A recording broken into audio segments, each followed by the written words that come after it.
Good morning, everyone, and welcome to the ePerformance Training Academy. Our webinar today is a case study on applying a CRM enterprise solution architecture in the Canadian Forces. Our presenters today are myself, Eric Allain, and Velko Vidovic. And we're both senior architects. We've been working for 10 years with Dynamics CRM backed with CRM3, and we're happy to share our experiences with Canadian Forces in setting up a department-wide CRM architecture. This is actually part of a two-part webinar series, the first one being this one on solution architecture, and the second one coming in a week or two on solution management. We'll touch on solution management today, but our main focus is going to be on solution architecture. So looking at the agenda, we're going to provide a quick view of the landscape of enterprise and solution architecture in Canadian Federal. And then we're going to walk through a CRMXRM solution architecture applied in the Canadian Forces. Just before we get started, and I assume everybody knows the term CRM and XRM, and we like to throw these acronyms around, but for the purposes of this discussion, CRM refers to the out-of-the-box capabilities of, in this case, Dynamics CRM. And XRM refers to a framework of out-of-the-box and custom entities that create unique business solutions for an organization. And that's more the issue when you're talking about solution architecture in CRM. So understanding solution architecture. Federal and provincial agencies have been developing CRM and XRM for the past 10 years. Many of them have started with a pilot to test the limits of CRM, which is often done without a lot of thought about an architecture to support future requirements. And the fact is, most agencies will require many business solutions on their CRM platform, requiring more focus on department-wide architecture as they evolve their CRM platform. Microsoft has published a great white paper on enterprise architecture. If you want to read more, we provided the link here. So we encourage you to sort of go and have a look at that white paper. And borrowing from that white paper, we see on this next slide the four mainstream enterprise architectures that we tend to come across. The Zachman framework has been around for a long time. The Federal Enterprise Architecture, this was an architecture that the U.S. federal government applied government-wide, so and a lot of agencies across U.S. federal to standardize automation. The TOGAF is one that we're seeing a lot more in Canadian government. It's starting to emerge now as being a popular one, and also the Gartner methodology. So these are four different enterprise architectures we tend to see. And enterprise architecture is a way to define and manage the design of business and technical architecture within an organization. So I think the last time we did this presentation to a live group, we asked for a show of hands of which architectures were being used in their federal government organizations, and we saw most people were using FEA, and what was even more popular was TOGAF.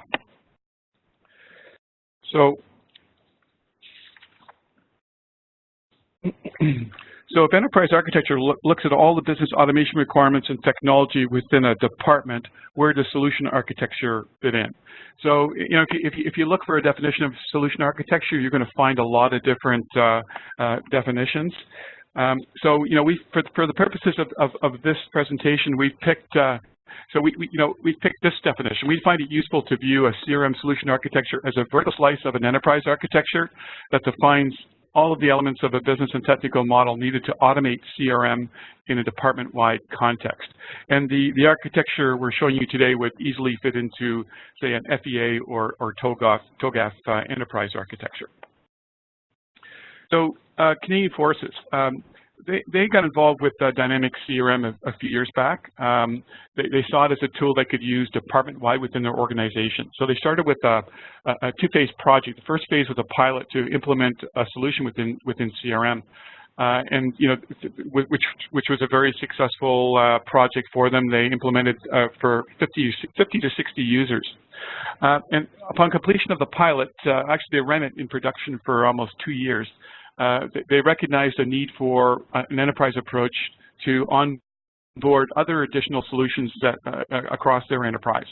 So they needed to onboard basically dozens of business solutions. They need to ramp up 1,000 users ultimately. They need to integrate with various corporate systems or anchor systems that provided other types of functionality within the organization. And they were looking, of course, for a department-wide approach. So CF deployed the Federated Enterprise Architecture, version 1 of it, and it's described in this slide as a 5-layer model. So there's a performance layer, a business layer, a service or software layer, a technical layer, and a data layer. So we're gonna describe each of these layers and walk through how they were applied within Canadian Forces. So we're not going to spend a lot of time on the performance layer. The performance layer tends to capture an organization's objectives for automation, and it provides a set of metrics for measuring the successful results of automation. The second layer, the business reference model, is a definition of the business automation requirements for a department-wide implementation. The service or software components required, the service layer, which we often call software, and we probably will call it software for the rest of this presentation, is the service or software components required to support the business model. The technical reference model is a technology required to support the software component design in layer 3. And the data reference model is a conceptual data model representing all the information required to support all the layers in the model. So let's just jump right in and have a look at how it was applied in Canadian Forces. So the key elements of this layer were for CF was it supports the onboarding of all business applications destined for the CRMXRM platform. It includes an approach for rationalizing and prioritizing business applications to be onboarded. It provides a conceptual CRMXRM business architecture, and it also incorporates the non-CRMXRM business functionality, those other systems required to also support their services along with CRM. So the first step in designing the business reference model was the business solution rationalization. So this was a process where meetings were set up with all the stakeholders in each business unit. Their priorities and timelines were reviewed. Their requirements were assessed to compile existing business use cases that were candidates for XRM automation. And this process was done by an experienced business systems analyst that had worked with Dynamics CRM before, so that could quickly look at their requirements and understand what would be involved in automating this within a CRM environment.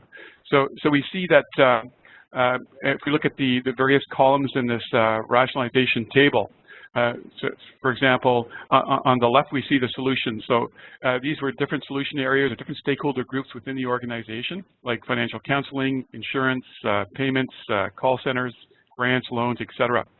And in some cases, these solutions existed in CRM. As we look under the status column, some of them were planned, some of them were being done with third-party tools and were potential candidates for migrating over to CRM. Others were clearly candidates for automation within CRM and so forth. Each one was sort of given a priority, like the stakeholder group need to get this automated right away, or something could be done whenever time would allow. And the BSA also looked at the complexity. So, you know, if it was low, it was probably using out-of-the-box CRM functionality.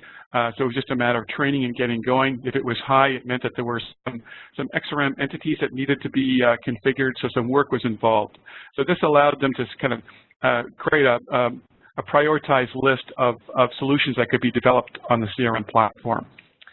And while this is going on, they also identified common functions. So these would be functions that could be used by multiple business units or multiple stakeholders. So they provide shared capability across the different business units. A good example of that would be the member core and profiles. So this area of Canadian Forces focuses on supporting all the soldiers out there, all the Canadian Forces members.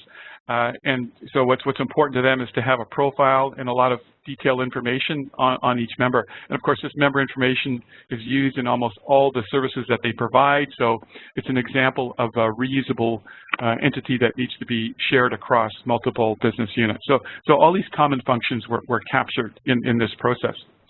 And it was also important to look at integration with related systems and services. So both software integration, data integration, and even integration with services that were outside of the organization. For example, their insurance service uses a carrier called Manulife, and Manulife has its automated systems, and they're able to electronically connect their platform with the Manulife services to share information automatically. So all of these different integration requirements were also reviewed to become part of the solution architecture. So this resulted in a business reference model that we see on this slide, which is it's identified all the key functional areas that would need to be automated by Canadian Forces downstream, and each area was broken down as a set of sub-functions. So if we look at membership, for example, there was sub-functions related to groups that market to the membership, groups that support the loyalty card that's provided to membership, people who do organize events for the members, and so forth. So you kind of get the idea.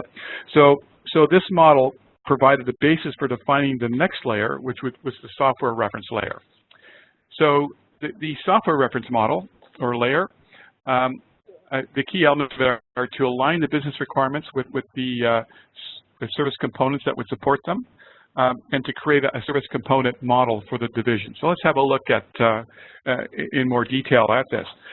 So during the pilot, or when the architecture work started, the first thing they did was look back at the pilot and came up with this template sort of defining the CRM functionality or solutions within that pilot.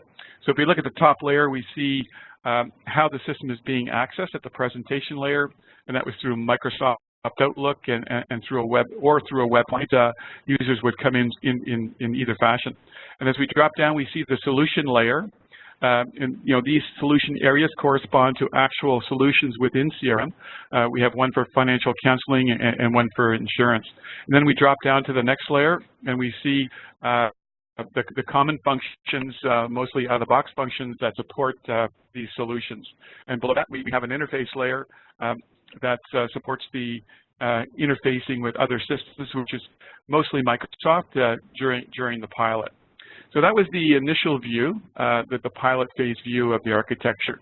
So then if we move forward, taking the results of the business layer model development and applying that, we now see a much more involved model, which is a target software reference model for evolving CRM solutions into the future. So throughout the process of talking with all the stakeholders, it was recognized that there were other requirements for at the presentation layer, other ways needed to access the CRM solution. So we see now up there we have office automation, which is the accessing CRM through Outlook or through a web browser, etc. There was also a need for mobile tablets for officers that worked out in the field helping the members. There was a need for telephony to support their call centers that receive support calls from the members. So there was an expansion of this access capability to the CRM solutions. And then as we go down to the next layer, we see a much broader sort of base of solution areas or functional areas. So in addition to the original financial counseling insurance, we now see things like financial planning, payment processing, the call center, grants and loan management. The call center, grants, and loan management all required also a public-facing capability so that members could come to Canadian Forces electronically and get access to collect support request or perhaps fill a submission form in to get assistance for any particular reason. There was things like the loyalty card. So you get the idea. There was a number of solution areas, and these are all candidates to become CRM solutions, on the CRM platform. So going down one layer, we also see the common function areas. Some of these were out of the box, and some of these would require a little bit of development, but they were all solution areas that supported multiple business stakeholder areas in that sort of top layer. So, and on the left, we see the e-services portal, which would support all access from the outside, from members that would self-register, access various submission forms, etc. On the right, we see the Canadian Forces Enterprise reporting requirements for where they wanted to use Power BI and Cognos and so forth to access information in data warehouses, share the CRM information with other information from other related systems. And then below that, we have the corporate integration framework, which is now more involved in addition to connecting to Microsoft tools or Microsoft automation tools. It also needed to connect to telephony, to other corporate systems like the financial system, and to the external partners like Manulife. So that's their target software reference model, and this model set the stage for the underlying XRM solution model and the next two technical layers of the architecture. So at this point, I'm going to pass the mic over to Velko, who's going to take us through those next few layers.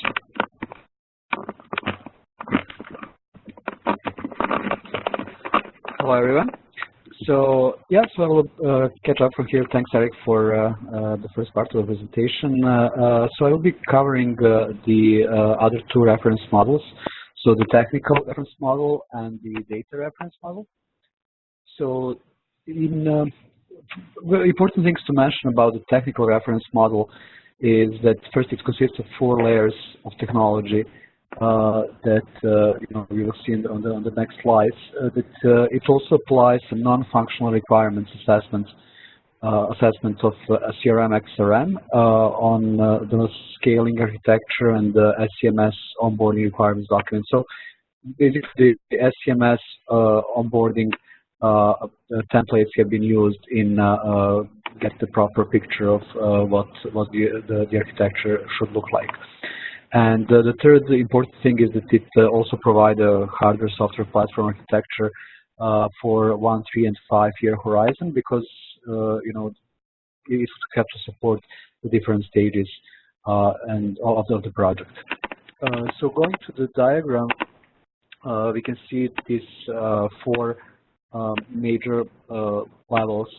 Sorry, 4 major layers that I will go more into detail. But their presentation layer, service layer, data layer, and then on the end we have hardware-software platform layer. Presentation layer is the one that basically provides the access to the clients to the underlying technologies. So in here we could see that they were important to have. Well, there were 5 kind of points of access that you can get through. The first one was going to the browser, so it was regular access through the browser. It's Internet Explorer saying here, but it's basically any browser that is major browsers are supported. The other one, it was actually going through accessing through CRM through the Microsoft Office Outlook. That is done through the Outlook extension for the CRM. The customer access was achieved through the e-service portal. So in general, the portal, the data that was customers could access on the portal were actually the data from the CRM, right?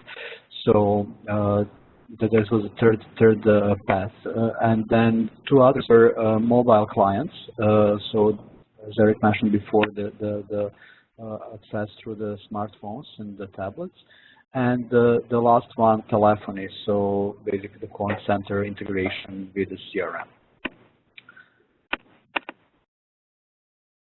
Going to the next layer. Sorry, I just. Okay, so there it is. It's a service software layer. In this layer, sorry.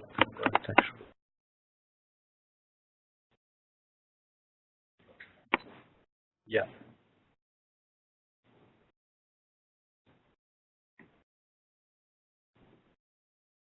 Okay, so on the service software layer, we can see major components that were part of the solution. starting from the left side, we can see there is first the e-services portal. The portal this implementation of the portal is a loosely coupled one, so it means that it's not directly connected to the CRM, but it's connecting to the CRM through the enterprise service bus. In this case, it was Bespoke service bus. Bespoke is Microsoft's central platform for enterprise application integration and for business process management. So going on the right, we can see the CRM server here, well, CRM common CRM or base solution, and then on top of it there is several solutions that were built. First, XRM solutions is basically the customization of the CRM platform. Then e-services solution, that was basically the part that was doing the integration with the e-services portal, and finally connector solution that was used for connecting to the other integration points, right? The tight integration has been done between the Office, between the Office and the CRM. Most of it is coming directly with the CRM and with the Office platform, and then going more on the right, we could see the corporate systems. So these are the other legacy systems that the CRM has been connected with, right? Also, the parts of the data was also used on the portal side. Finally, we have reporting services. So for the reporting services, it was the MS SQL SRS server that was used, and also the other reporting and BI tools that were part of the reporting services layer.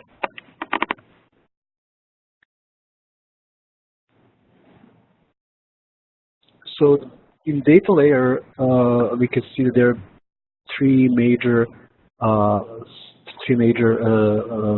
components, well, three major storages.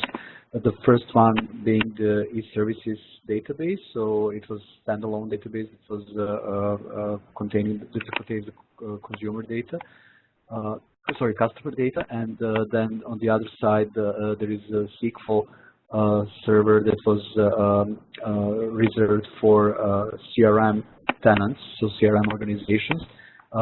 There was the first phase of the project. There was only one organization or one tenant that was architectured, and then we allowed the possibility of putting another tenant, and I will cover that a bit later on the following slides. The other storage was document management solution, and SharePoint was used here as document management solution. It was the scaling of these, and really where they are looking at the organization. I mean, here on the slide they will look close one to the other, but actually, if you look at the security zones, you will see that e-services database was on a completely different layer than, for example, CRM database or SharePoint. On a hardware software platform layer, this is really just a high-level view. We can see that there are three environments that we were working with. It's development environment, then training environment, and production environment. It's important to say that even in development environment, we can see that there is first the VM here stands for virtual machine, but it was not only one virtual machine. They were usually clustered, especially on the production environment. So there were also other VMs that were used for the development, and they were usually used by the developers on their own machines. But in general, we are looking at three separated, isolated environments: development, QA training, and production one.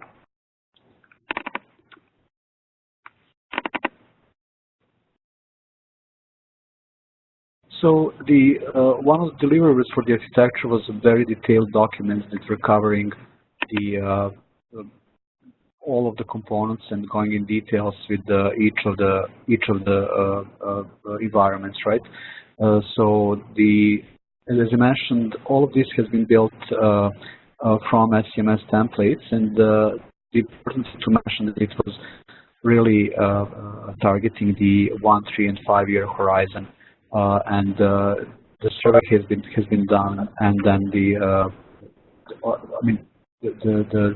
delivered documents have been the result of that survey that has gone into details of what the real picture is going to look in these 1, 3, and 5-year stages of the project. I'll just show here on the next slide how the production environment. For example, for the production environment, there were low to medium volume production and then high volume production, and these are just the layouts of the basic components that were part of the solution. It is not only. This part of this was also with the. It is it has to do with the volume, but it's also part of it is also, as I said, integrating the other parts in different stages of the project. But in general, you could see that there was a CRM that was basically a heart of the solution, and then different services that are around it. In the high volume production, we definitely wanted to separate the front end and back end servers, and add the functionality also for the deployment server on the side.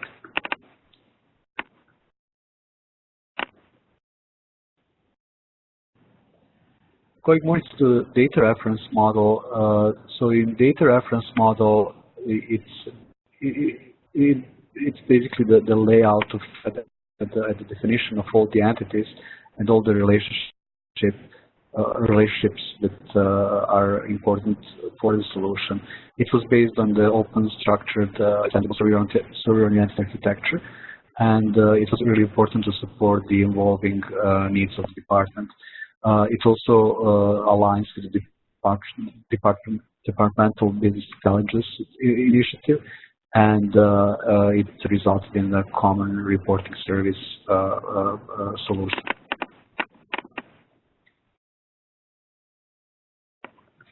Probably you already know about the CRM, and you know that the CRMs are in CRM the entities are really the fundamental building blocks, and everything is, especially looking at the data part, is that everything is around how you are going to define your entities and how you're going to relate them, what kind of relationships you're going to use between them. So I like to say that the entities are much more than the tables in a regular database world. There is also the overhead, which is very important when you design, when you think about your data model. It is not with all the rules that you would have, like normalization would apply to the data model that you're going to use with the CRM.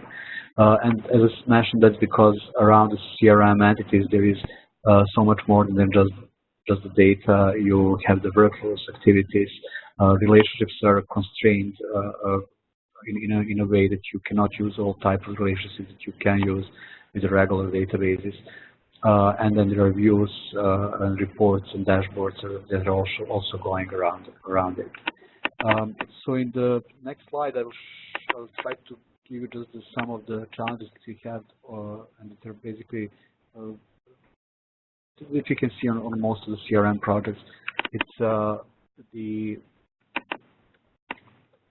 sorry, I just closed the screen here.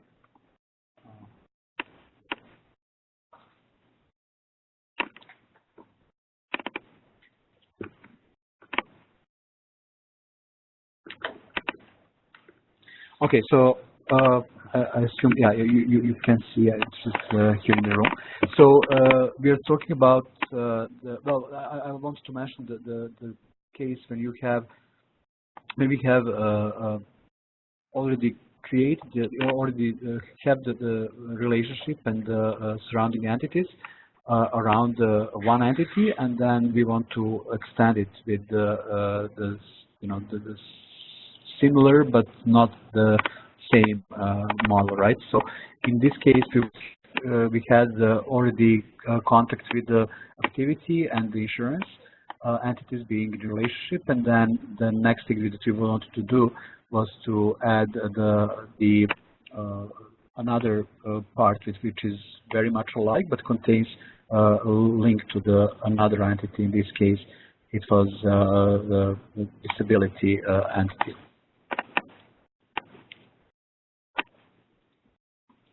So what we had to do is create different forms on the contact. As I said, this is original contact entity from the CRM this was renamed customer in this solution.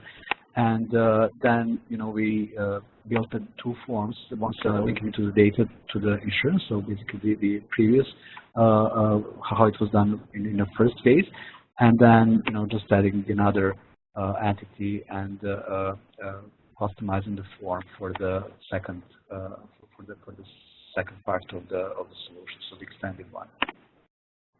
This is a similar scenario, but with a bit more complicated models. So in this case, we had marketing list and marketing campaign, so it was part of the marketing solution that we are also bringing to the final solution. And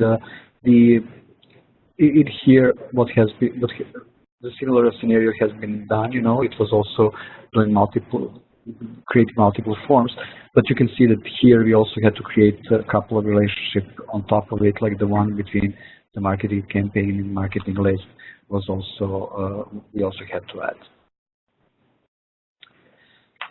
I mentioned previously that multi-tenancy framework was one of the things that we wanted to include in our architecture design. We wanted to enable the client to move in the future if needed with multi-tenancy structure. So in CRM, usually, one way to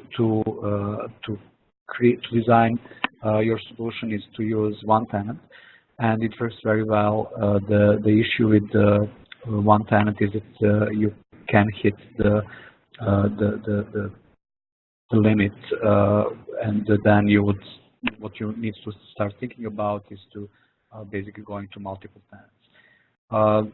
When you start thinking about it, the first issue that you have to cover is actually where your master data is going to, how your master data is going to propagate and how it is going to synchronize from one tenant to the other. It's also important to say that you're expanding to the next tenant. You are not going to gain 100% of this tenant, because you have to account for the data that is going to be synchronized with the master data that's going to be synchronized in both of the tenants.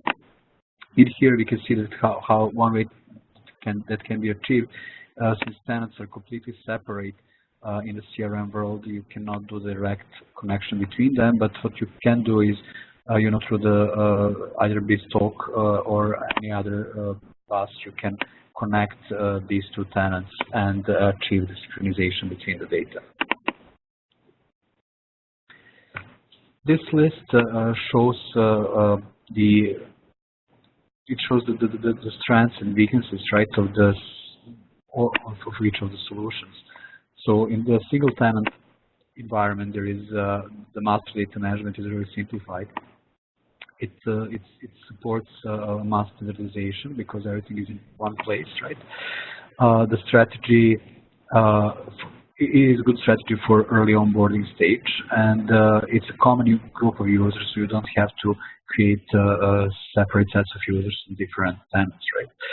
The weaknesses of this solution is that once you come to around 300 entities, you might come to the point where you really have to start thinking about multi-tenant environment. It's the role management is more complex. There is complexity in deployment. There is also the higher administration and the costs, right? Because there is just more turning wheels, right, that you have to think about. Also to mention that this 300 entities is not you know, written in stone. It really depends on how much customizations you have around it. Sometimes it can be, the number can be lower or it can be higher. You can have less entities, but you can come to the limits of the on the data side. So if your entities are, if you have a lot of data on your entities, you might hit this limit even earlier. Or if your entities are slim, you don't have that many customization, you can even go to the higher number. The multi-tenant environment, multi-tenant solution is definitely it brings higher and faster uptake. There is the change management is simpler. You have diversified user groups, so there is more management, but you can also have tighter control with it. The weakness of this solution is that master data management becomes complicated. You have to build, there is nothing out of the box, you would have to build some way to do the synchronization. The synchronization is more complex, and deployment also is more complex.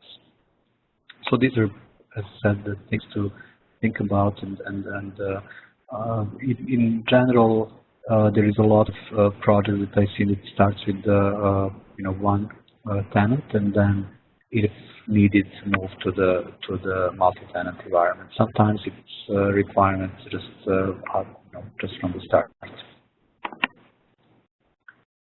I will also touch just a bit on solution management.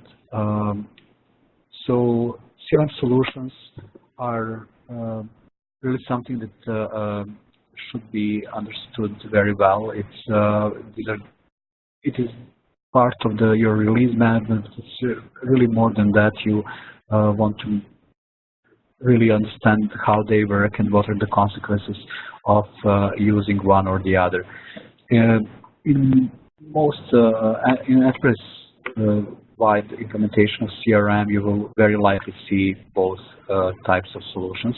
So you will see managed and unmanaged, and it is not unrealistic to see tens of each.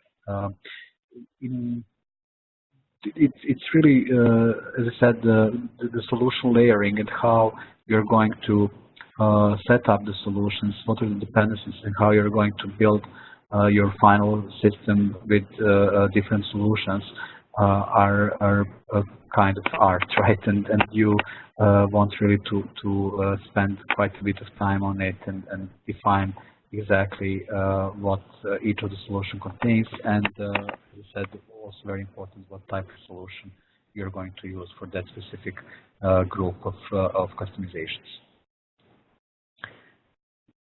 Going to the release management, I just want to mention that the real important things is that there is no silver bullet. Each of the projects that I've been working, there was processes different, and it's not only that it was different because of the project size or a number of environments. It was really also changing during the phases of the project. So you probably will start with the easier process, and then somewhere around the middle of the project, you really want to build the very detailed release management steps and kind of tighten it so that you coming closer to the production, that you will have very well-defined process. The other thing that it's very important is that there is not only solutions that you want to think about in release management. There is, except the user data and data migration, there is also the part that is not neither it's the data part of the data migration. Usually, neither it's part of the solutions itself. So having the users and business units, teams, queues, personal views, personal user settings are also part of, well, it's also something that you have to encounter, you have to think about and put that as a part of your release management plan. There's also reference data that is very likely you will have. So some of the data that you will, so some of the configuration entities that will very likely be part of the solution. There is also moving and release management of this data from one to the other solution. I mentioned the managed versus unmanaged solutions, that the deep understanding and the real clear understanding is really important. And I always recommend to try different scenarios before locking on the final approach. The naming of the managed and unmanaged is also not the best. So there is quite a bit of misconception when you hear these words, managed and unmanaged. Usually they're with you know, people who are not into the CRM world. They're not related to the what these really are. For example, one of the things to say is that definitely it's fine to have unmanaged solutions in the production. It's not that you should be having unmanaged and then going to the production, you will go to the managed solution. There are lots of tools that can help you with the release management. Some of them are coming directly from SDK, like in this list, the first three, configuration, migration tool, solution packager, and package deployer are part of it. And then there is also a third party like ALM Toolkit that comes from ADX Studio that used to be a paid product, but now it's free. And something very similar to it is this project called Microsoft XRM Data PowerShell. So these are basically groups of PowerShell commandlets that you know, will help you quite a bit with release management. For the end, I will also mention just briefly the automated release management, so the continuous integration. It's again, there is no third-party solution that I know of that would be able to you know, that you would be just able to install and that it will run. It's really a framework that you will have to spend some time working around and working on it. One of them is this one mentioned in this slide, so XRM Continuous Integration Framework. It is you can find it on the open source, and it's also a set of PowerShell commandlets and also TFS build template extension. It's again not a turnkey solution. You will need someone who will tune it to your needs and definitely cover the process that you have in your environment so that this framework can achieve the release management steps that you would like to have. So that's it for now. I will just switch back to Eric, and if you have questions, please go ahead.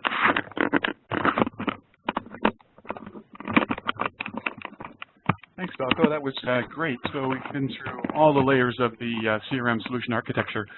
Now we're opening the chat lines for questions. So we'll give you a few minutes to compose any questions that you might have, and we'll do our best to answer them.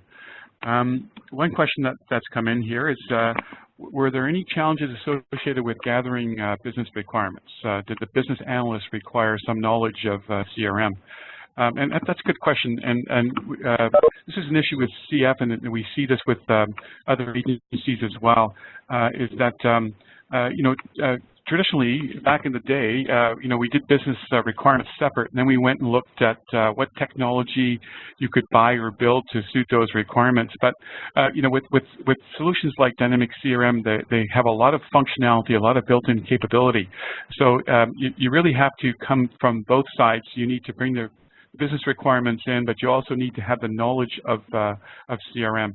So we mentioned during the presentation that the business systems analysts doing the assessment of requirements were experienced CRM business systems analysts, so they were able to recognize what features on CRM would be applicable. So this is definitely a big factor that can reduce that can expedite the process. We have another question here on were there any other challenges, and one that's worth mentioning was security. So as the BSAs were going through the requirements analysis, there was a number of issues that came up related to the sensitivity of data, especially in the military, and security and privacy of data. And there's lots of capabilities within CRM to handle those kinds of things, but there's also other challenges related to master data management and maintaining that security across to other systems as well. So in the first sort of pass of the architecture, the security was kind of put aside with the intent to circle back later and build that into design. So that was a bit of a miss in the first go at the architecture. Another question here is, was Canadian Forces a single tenant or multi-tenant architecture? So what they decided, and yes, the layers 4 and 5, which were the technical layers, were designed and built to support multiple tenants. But at this layer, they decided to start the onboarding process of each solution in a single tenant model, and let the individual requirements and the more in-depth analysis of these solutions determine whether a separate tenant might be needed. So at this point in time, they're a single tenant environment.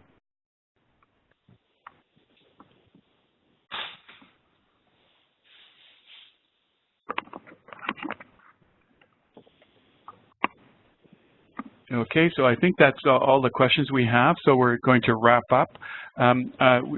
We will be providing a recorded version of this session, and you'll also note that there are a couple slides at the end that describe that we have some upcoming training that we recently launched that goes into the solution architecture a lot more detail, provides detailed templates and that were used throughout this type of process. So please feel free to have a look at the recorded session or browse our event site for more information. Thank you very much.